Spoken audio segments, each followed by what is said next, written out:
Ladies and gentlemen, please welcome Andy Fiori.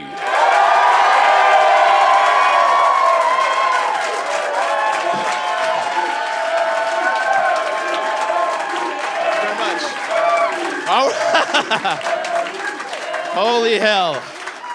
Thank you very much. How are you guys? Good? Thank you so much for being here. How's your year going? Okay? Yeah. Lukewarm at best, right? Better than last year, though, yeah? Yeah. Didn't you have bigger hopes for 2021?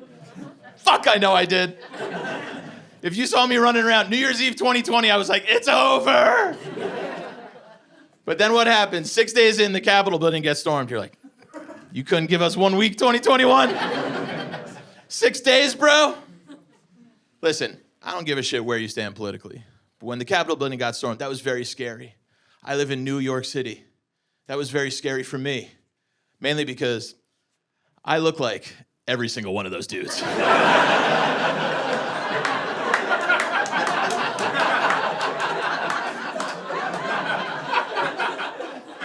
I live in Queens. People were shouting at me the next day. Let me see that buffalo helmet, you piece of shit. I know that was you. You got that podium? Let me rub it. Wacky time to be alive, right? I don't know. Weren't you kind of getting acclimated toward quarantine lifestyle a little bit? Yeah. Good year to be a piece of shit, wasn't it? If you allow me to live like that as a society, I can really flourish as a piece of shit. You got all these good excuses for things now, right? In 2019, if I was like, listen, I'm not going home for Christmas or Thanksgiving this year. I'm just gonna drink alone in my apartment. Yeah, you'd be like, don't be a fucking piece of shit, asshole. That's not healthy, man. Don't you love your family? But then COVID rolls around, you go, hey, I'm not going home for Christmas or Thanksgiving this year. I'm just gonna drink alone in my apartment. People are like, that's a goddamn American hero right there. That's a very healthy thing you're doing, sir. See? That guy loves his family right there. That guy loves his familia. Yeah, it's the Spanish version. It's nice to see you all here. I celebrated a little bit of a milestone. Turned 40 during year one of this pandemic trilogy we got going on right now. Thank you. It's okay. It wasn't the milestone or party I thought it was going to be. Are you guys like me? Don't you like to flip ahead on the calendar a few months before your birthday? See what day of the week it lands on? Yeah, that's good, clean fun, right? Yeah. Don't you get a little boner inside your head when it falls on a Friday or a Saturday? That's the best. My birthday is June 5th. In January of 2020, I flipped ahead. I was like, woo, turning 40 on a Friday, baby. Gonna go out in the city with all my friends, drink until 5 a.m., maybe take some Molly. Maybe finger a girl named Molly. I don't know where the night's gonna go. I know one thing for sure, nothing's gonna stop that party train. Except, of course, for a once-in-a-lifetime global pandemic. Words I've never even heard of before. And if that wasn't sad enough, June 5th also fell during New York City's 8 p.m. curfew. I know, my one friend hanging out with me that day, the one risk taker in our group, at like 7:45 was like, hey man, I gotta hit the road. You have a happy and a healthy, pal. 7:45, I gotta hit the dusty trail.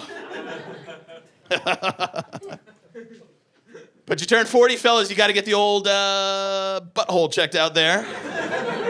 That's what my mom told me. I had to clean up her language a bit. Got everything done. You ever get blood work back and you go, really? That is pleasantly surprising news, Doc. I'm gonna be honest with you. My blood pressure was a little high. Nothing I need to worry about just yet. He goes, just keep an eye on that. You don't need medication, but you might want to make some life changes. Maybe tweak a few things. He goes, for example, let's say if you go out on a Friday and drink like 4 beers, try drinking 2. If you eat 2 slices of pizza, have 1. I went, yeah, that is amazing that those are the numbers you think I'm working with. So.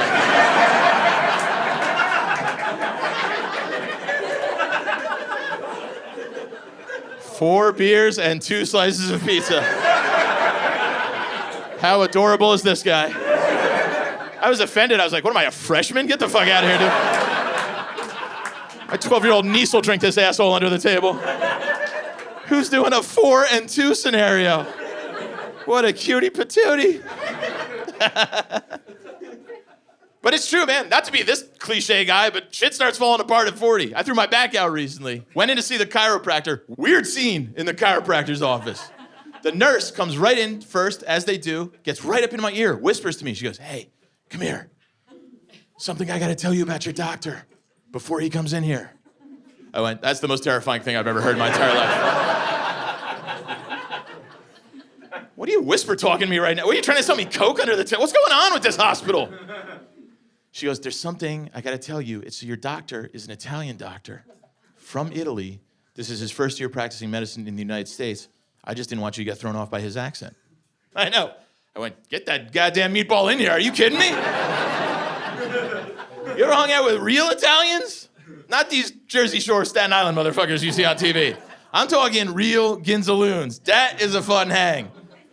This guy came in too. His arms are moving 9,000 miles per hour. He's handing out pasta recipes for no apparent reason. I don't know what his grandma was doing there. She was just trailing him, criticizing things. And he was great too. He stretched me out, fixed my back up, felt nice. And as I was getting off the table, I put on my coat. I go, Doc, how do you think my back pain started? He goes, Dah. I know, like you want to tell me? I go, come on, we're buddies now. He goes, you a fat.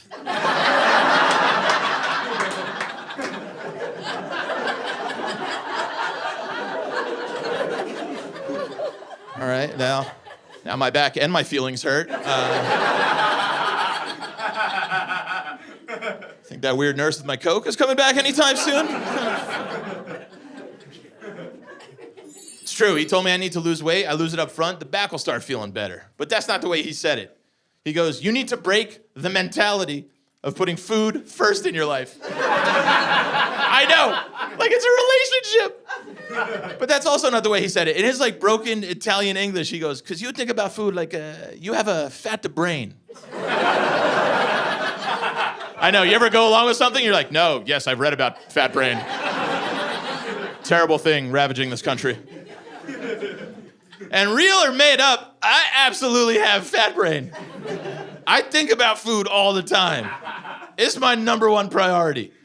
If we're making plans, I'm that asshole who needs to know if food is involved every step of the way. Even if it's for something serious. If you were like, hey, we should really go visit grandma in the hospital tomorrow. I'd be like, yes, of course, absolutely. Where do you want to go for breakfast first? We can't go visit grandma on an empty tank. What, are you kidding me? That's fucking brutal, dude. Trust me, if anybody will want us to be well-fed, it would be Nana, okay? That's just sound grandma logic right there. Conversely, my ex-girlfriend, she was one of these people who would forget to eat. You ever met one of those war criminals? She'd come home after work to my apartment. She'd go, I got so busy at work today, I forgot to eat lunch. What the fuck did you just say? I'm supposed to love somebody like that? I almost jumped out a window the first time I heard that one. She'd get mad at me too. She'd go, oh, that's never happened to you? I go, I've forgotten that I've eaten. Does that help you at all?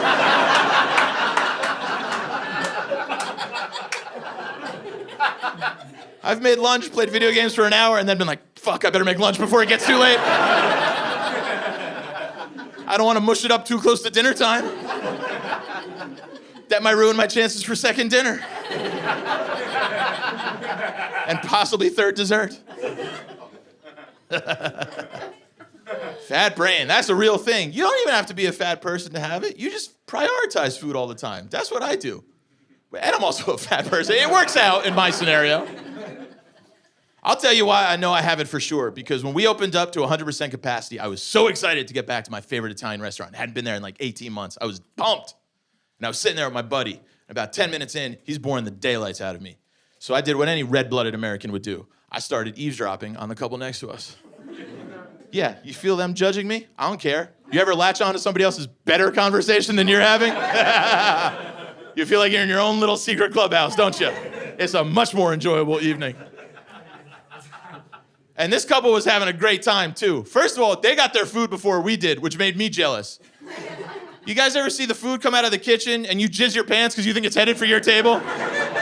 That was me. I was like, the food's coming, everybody, gather around, let's go, come on.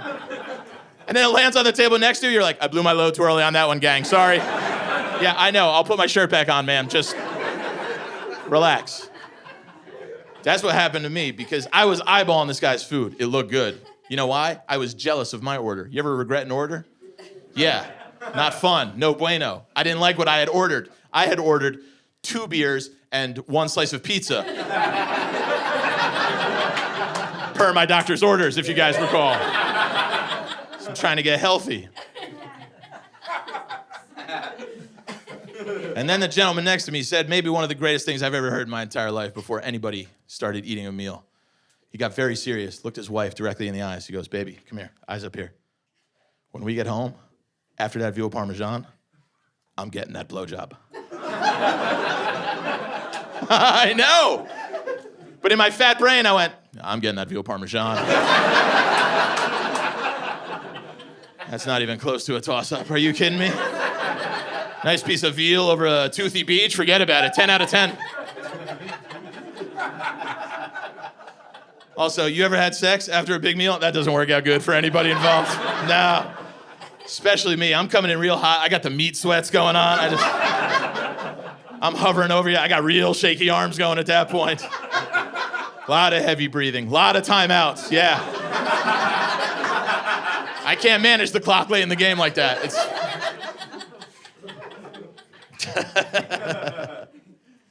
So fat brain, that's a real thing. So my back doctor told me if my back pain got too intense, I could start taking marijuana edibles. He goes, that's legal in New York right now. You guys like these edibles? Yeah? Not me. That shit is way too strong. I was a great pothead in like 2002. And since then, weed science has taken the fuck off. What the hell did you guys do to weed? People offer me weed now. I'm like, no, don't you got anything lighter, like coke or meth or something? I can't handle this strong shit, dude. My buddy gave me a marijuana gummy bear. A gummy bear. The most innocent thing on earth. He goes, take it easy with that, bro. Take it easy? How fucking ominous are we getting? He goes, you take 1 small bite of that, you will be good to go. And he was not wrong. I took like the teeniest, tiniest bite of this thing. I took like the ear of this gummy bear. I know. I made a little Vincent Van Gogh gummy bear out of him. I called him Vincent Van Gummy. Guys, I got so high, I got locked out of my bank account online.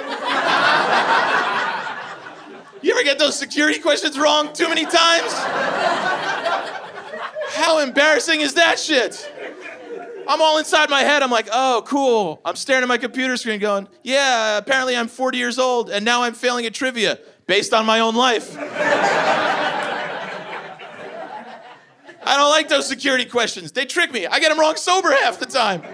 I opened up this account 25 years ago. I can't go back that many dead pets. Are you kidding me? I got locked out the other day. This is the question that locked me out of my bank account. They go, what is the maiden name of your maternal grandmother? I went, I only know 3 words in that entire sentence. So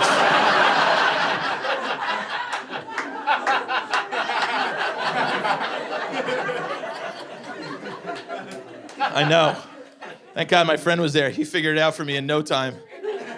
He was like, dude, they just want to know your grandma's name on your mom's side of the family. What's wrong with you?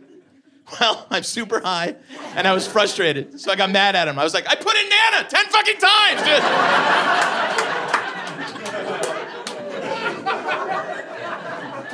If you can Goodwill Hunting your way out of this conundrum, have at it, Hoss. I don't know.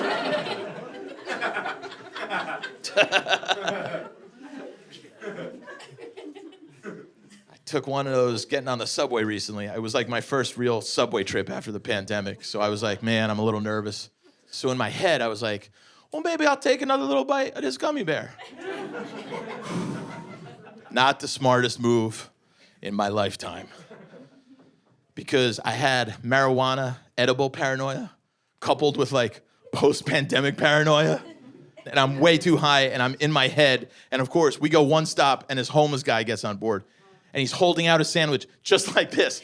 I know, I've never seen anybody show off food like this before. He's walking up and down the train car like he just won the Stanley Cup with this thing. I swear to God, it was the craziest thing I've ever seen. And you guys know, you ever been on the New York City subway? The homeless like to start with a starter sentence. He goes, "I'm sorry to bother you, ladies and gentlemen." In my high brain, I'm going, there's no way this is not a bother to me right now. I'm way too fucking high to be handling this. But also, he was holding a sandwich, so I was like, well, I'm not walking away just yet. I'm listening. He goes on, "I just want you all to know that this sandwich is the first thing that I have had to eat all week. Fuck me." Because now I just have that internal dialogue going on about how much of a piece, I'm like, you fucking piece of shit. You're a fucking asshole. You're literally here on marijuana food. And this guy made it to fucking Thirsty Thursday on a half-eaten Italian hoagie from Wawa, you fucking twat. I wasn't saying this out loud, it was going on in my head, right? But then the guy next to me tapped me on the shoulder, he goes, "You're saying that out loud, you know." Sorry. And I genuinely felt badly. That's not me. I don't want anybody, I didn't know what to do. But then this next guy, the homeless person, he turned on me, right? His next sentence, he looks directly at me, the chubby guy, right in the eyes. "Do any of you know what it's like to be starving every single day of your life?" Yeah, I went, I think the whole train car knows my answer to this one. Came to the wrong guy for this pop quiz hotshot. I felt terrible. I didn't know what to do. I found this other fat guy sitting across from me. I was like, please help me out here, dude. What do we do in this situation? You knock him over, I'll grab the sandwich. What do you think? We'll meet up at a diner? Field Team 6, go. Field Team 6 is a fun one, isn't it?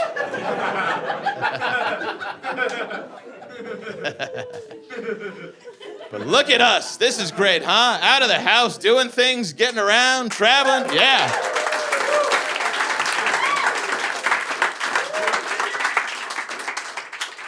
It's nice to be traveling again, especially for comics, because we're too cagey. I live alone. I was home too much, you know?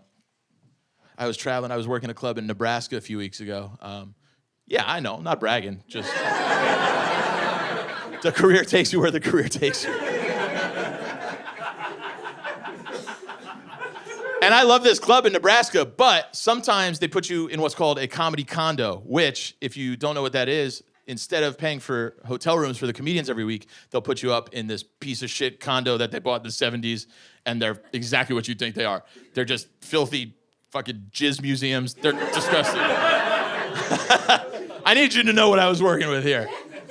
And the two guys I was working with were also like chubby guys who it was basically three of me.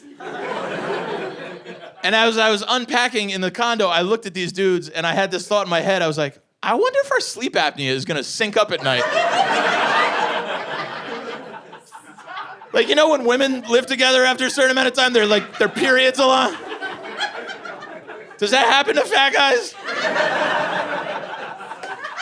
Like the dude across the hall knocks on the door the next morning and goes, "Hey, I heard all three of you guys almost all die at the same time last night." Actually, it was an eerily beautiful harmony of CPAP machines and wheezing. Knocked me right out. Put me right to bed. It's good to be out, though. It is. It's nice, because we were at home too long, especially people like me who live alone. And fuck, man, I live in Queens. I was in Queens for too much. I live on a 5th floor walk-up by myself in Queens. See, the room always gets dead quiet when I know why. When I say 5th floor walk-up, every one of you in your heads is going, he should be in a lot better shape for that amount of stairs. That equation does not add up. I'm gonna be... Yeah, I know. But you guys gotta remember, we just introduced edibles into this scenario. And I don't know if you guys have ever lived that high up in the heavens on a 5th floor walk-up. If you've ever left your house in the morning high, walked down 5 flights of stairs, realized you left something in your apartment, you react the same way every time. Yeah, I guess I just don't have that thing today.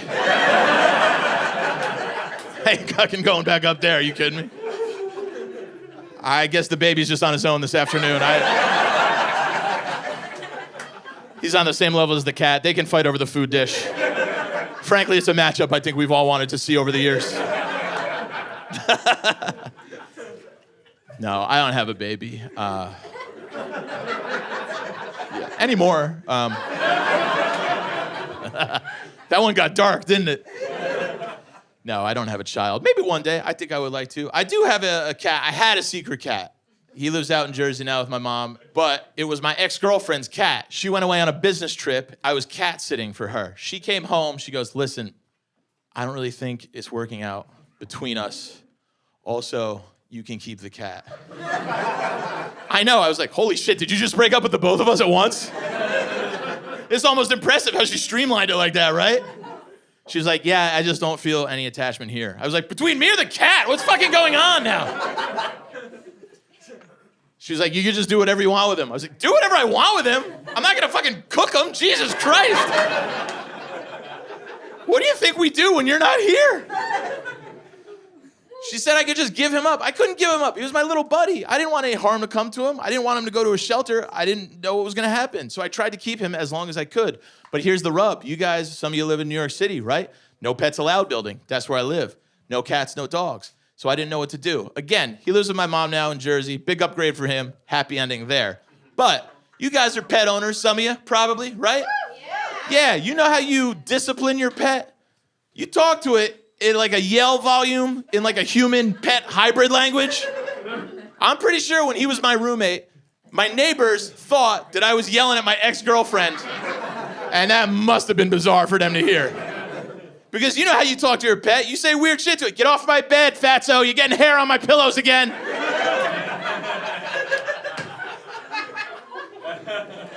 I don't care how much noise you make. I'm not feeding you again for the rest of the evening. No wonder she left him. Listen to the way he talks to her. Good for you, sister. So that was late February of 2020 that she broke up with me. Yeah, for those of you doing that calendar math, not the ideal way to roll into isolation for the foreseeable future. Ash Wednesday, that was the day she broke up with me. I know, I don't know why that date sticks out in my mind. I think it's because I was raised Catholic, so I was optimistic the whole time. I was like, well, maybe she's giving me up for Lent, that's a thing. Maybe she will rise again in 40 days like our Lord and Savior, Jesus Christ. No such luck. She did not circle back. She was a false prophet. And I don't stand for that kind of heresy. But listen, she wasn't the one, and I know I wasn't smart enough for her. Yeah, we met on a dating app, just like everybody else these days. The first date, she walks into the bar. First things out of her mouth, she goes, listen, I know I didn't write this in my dating profile, but I like to identify as a sapiosexual. Yeah, sapiosexual is somebody who is sexually attracted to intelligence. Which, yeah, I think that's great. But I had to look that word up when I got home that night, so. I'm looking it up on the computer going, yeah, pretty sure I'm automatically disqualified from this relationship. I didn't know there was gonna be a pop quiz on day number 1. I would have brushed up on my SAT vocab words. Frankly, I find this whole situation recalcitrant, I want to say.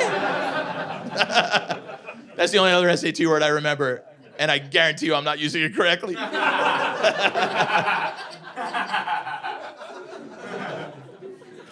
All right, settle down, Harvard. Jesus Christ. No, you're great. Just such a biting ha ha ha ha ha. I gotta be honest, kind of mocking a little bit. I felt. No. Very sweet, very sweet. I get it, edibles, man, I get it. That's what fat brain does to you. That's what it does. So yeah, that didn't work out. Didn't work out between me and her, and that's okay. But it was a dark time, right? We were all having a tough time. Nobody knew what was going on. But I was feeling bad. I was feeling blue. So my buddy goes, man, I know things are tough for you right now. Why don't you do what I do? You can just go to Zoom therapy. I go, yeah, I don't know about that move right there. Zoom therapy? That's the last thing I want. Spilling my innermost thoughts to a therapist while his Wi-Fi is buffering. How do I know what he gets and what he doesn't get, you know? He goes, sorry, Andy, that was just a little mix-up. You were saying you might want to have a sexual experience with a man? No, I didn't say that. You need a signal boost there, Doc. Come on, man. 5G minimum. He gave me good advice, though. He's told me that I should get closure with my ex, and even though it might be a negative situation, I should try and find something positive within that conversation. He goes, I want you to get closure, talk to her, and try and find something positive within the negative. I know it's easier said than done, but just try it for me. So I Zoomed with my ex. It was a big year for Zoom. You guys remember? You were there. So I Zoomed with my ex. She agreed to it. I cut right to the chase. I just go, hey, listen, I just need closure. I just want to know why it didn't work out between us. She goes, listen, you're a great guy, and I liked you. But for me, personally, at this time in my life, you were the biggest mistake I ever made. I know. That almost got too much of a reaction, I'm going to be honest. That was hard to hear Zoom to Zoom. I'm going to be honest with you guys. But then I thought about my therapy and finding a positive in the negative. I was like, hey, biggest. Look at me, number one. Right? There's no bigger mistake than I am. I'm the big est. E-S-T, that's a superlative. Big est. Top pick in the draft class, baby. I know I shouldn't be proud of that, but I kind of am. I don't know why. To be able to affect somebody's life like that, and when you're the top thing, right? I kind of wear it as a badge of honor. I know I shouldn't be proud of that, but sometimes it's fun to be proud of things you know you shouldn't be proud of. Like, you ever have the same name as a hurricane that does a lot of damage? Yeah, inside, secretly you're rooting for it. You're like, come on, Hurricane Andrew. Yeah, sorry, fuck you, Florida. Shooter's gotta shoot, baby. What are you gonna do?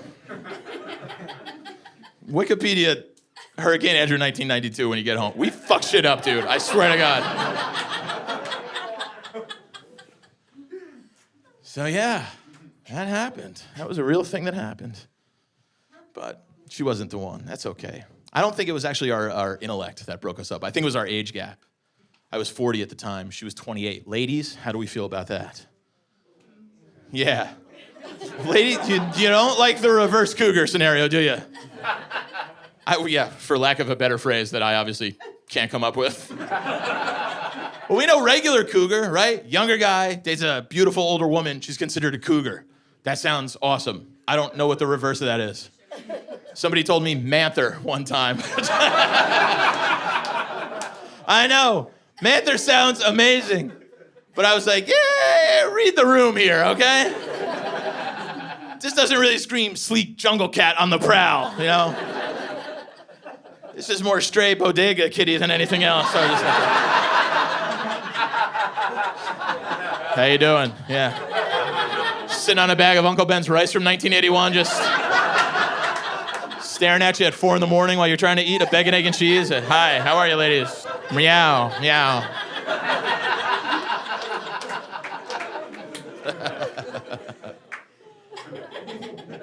I asked the 28-year-old, I was like, you're a millennial or whatever the fuck we're calling your generation these days? What's the correct term for the reverse cougar? She thought about it for about half a second. She goes, you're just a creep. There's no fun animal game for what you are, sir. I was like, definitely don't call me sir. That's not helping anything. Get in the back seat and buckle up. We got to get you home. It is.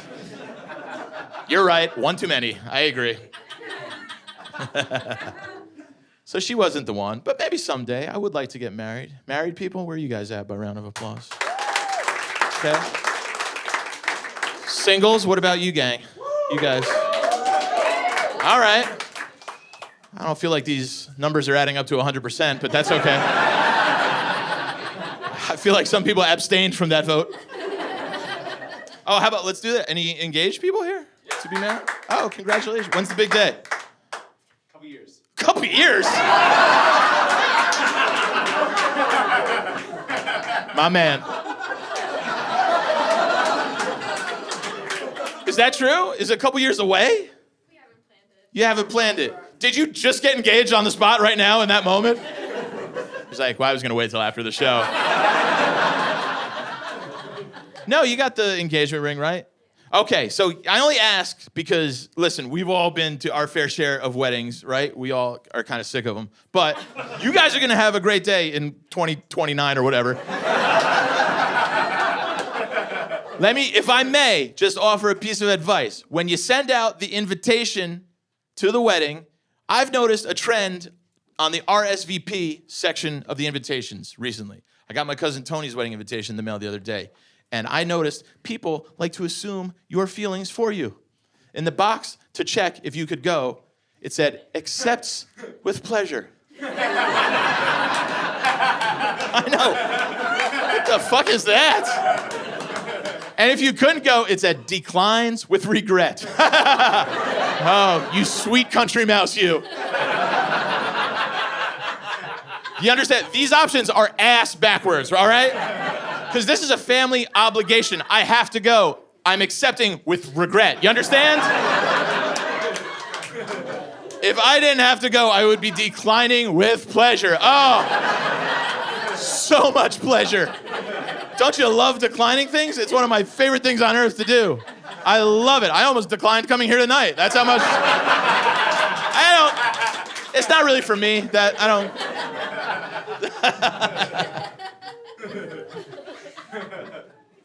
I shit on it, but it's going to be great. I do actually love going. I love going to weddings. I love going to a reception, right? That's always fun. Unless it's a cash bar, obviously. Holy shit, you ever have somebody tell you it's a cash bar, you almost have a stroke? They're like, no, beer and wine is free. You're like, that's not going to fucking do it.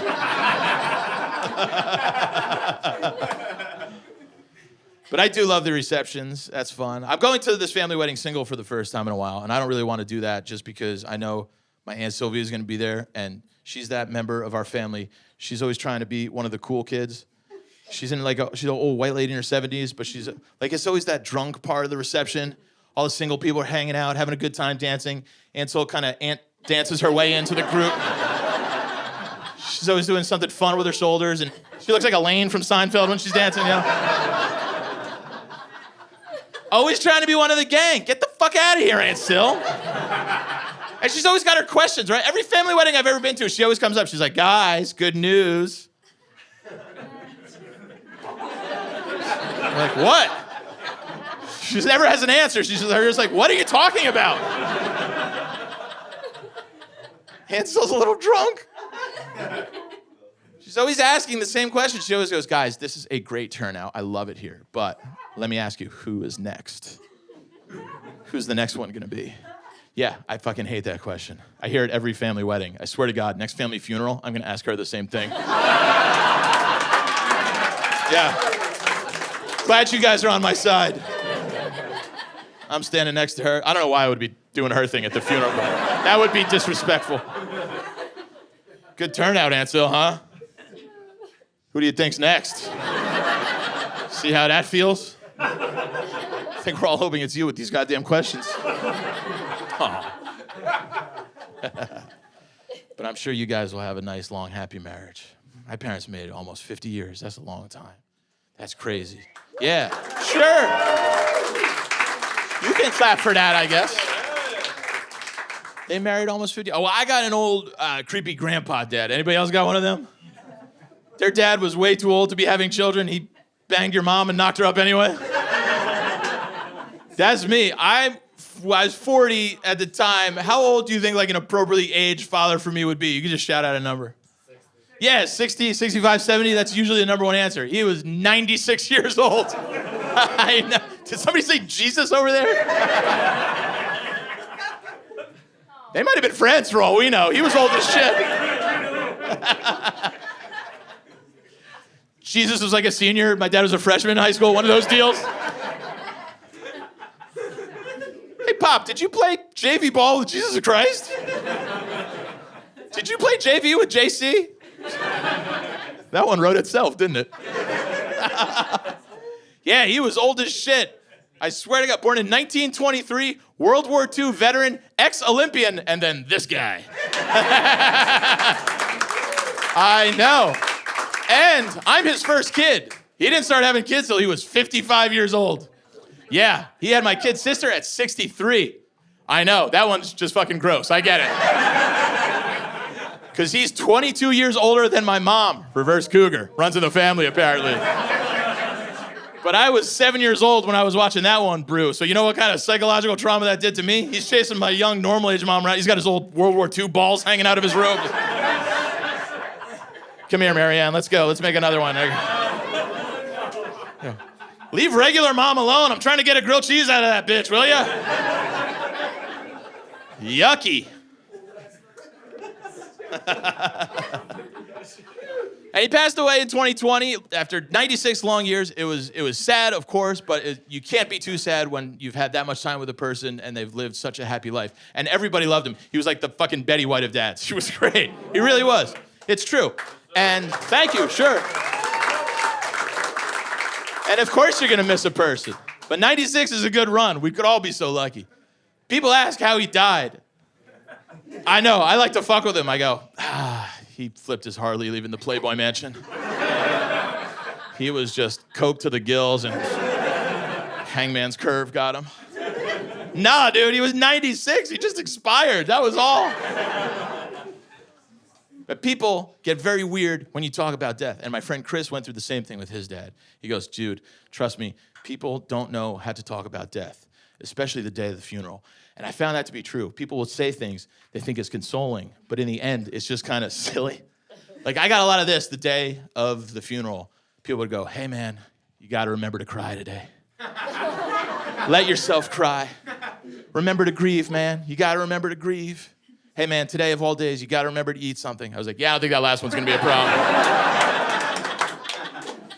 We actually left the church on the way to the cemetery and stopped at a drive-thru, but thank you. I appreciate your words of concern. Yeah, 96 long, happy years. Physically fit, too, right up until the very end. Like, really great shape. It was mind-boggling. Mentally started slipping a little bit. Senior moments, they call them, right? Like, we had a big family reunion a couple years ago in the city, and everybody's kind of talking amongst themselves. And you know how, like, old guys, they don't give a shit who's talking. They're just going to give you their weather report no matter what. They'll talk over anybody. They don't give a shit. That was my dad. He'd go, guys, good news. Just had the yearly physical at the doctor. They think I'm in great shape for my age. Did all the blood work. Looks good. Did all the x-rays. Everything came back okay. They told me I'll never have to worry about Alzheimer's. I know. I pointed at my cousin Tony. I'm like, yo, I know that's good news, but he told us that like an hour ago.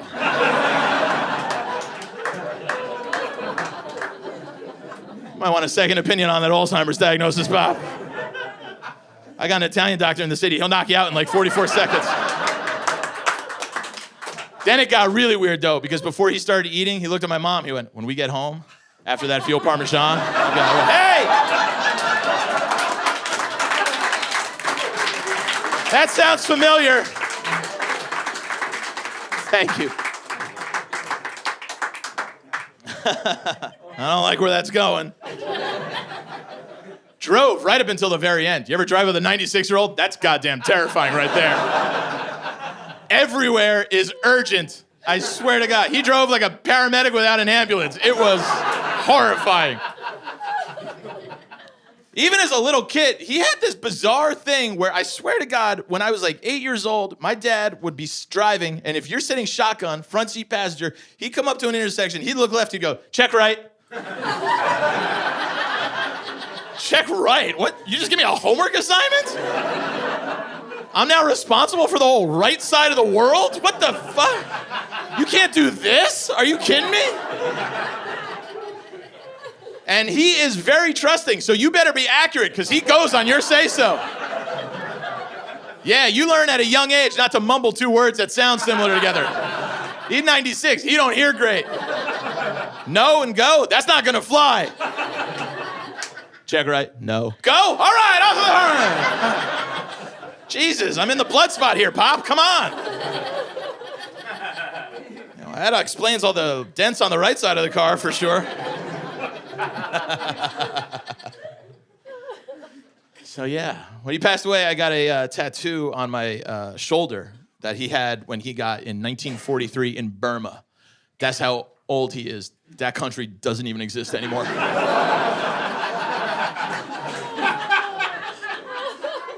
And the tattoo is of a flower, and our last name is Fiori. It means flowers in Italian. So I got the same one on my shoulder. And as the tattoo artist was bandaging up my shoulder, she goes, "Now, technically, that's an open wound. I don't want you to have sex for at least 24 hours. I don't want that to get infected." I went, "Not a problem." She goes, "I know, I just have to say that to everybody." It's like you guys are almost on her side. What the fuck?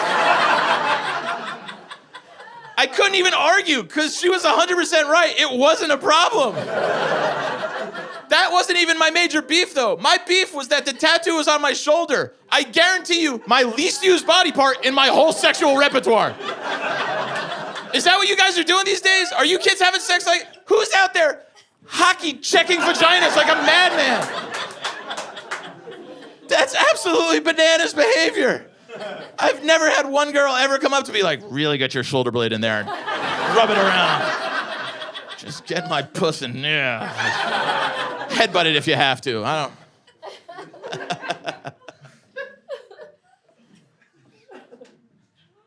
So I hope you've all been as healthy as you could have been over the last 2 years. It was rough for everybody for a while there. We all had it rough, but that's life. You get through it and you learn how strong you are and you move on. And when the whole thing started, I had a lot of internet time, so I started like Googling diseases. You ever get lost on Wikipedia for like 3 months? You're like, "Holy shit, I think I just lost my job." That website is too interesting. You go down a rabbit hole too easy.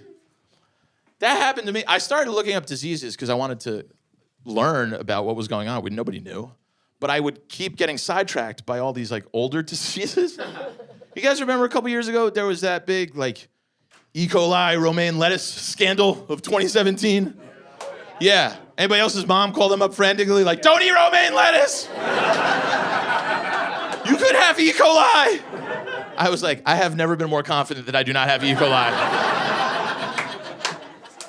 than anything in my entire life.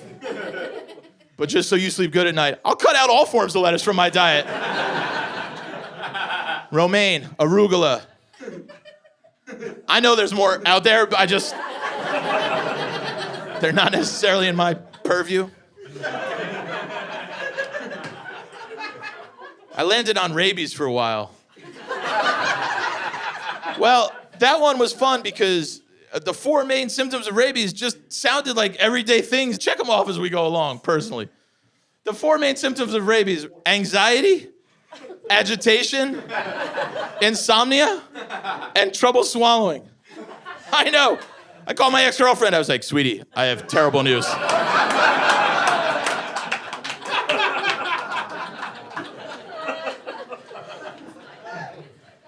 I know I'm no doctor, but you've been 4 for 4 on these rabies symptoms, my dear. Thank you very much, everybody. My name's Andy Fiori.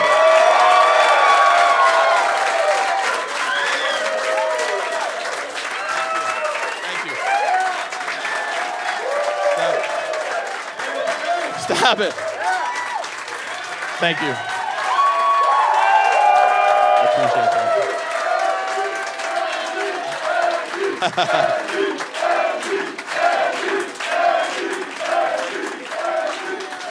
Thank you very much. I appreciate each and every one of you coming out tonight. I can never tell you how much that means to me. It truly, from the bottom of my heart. Thank you very much, everybody. Good night.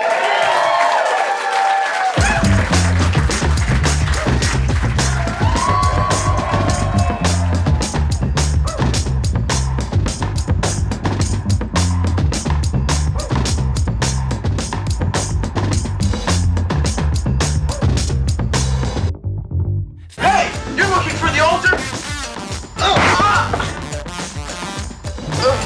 Spill the wrath of my bare feet! Step back. Here comes the man. Step back. Get them, my cruel children! No! No! Step back, that's the man. True fact. Step back,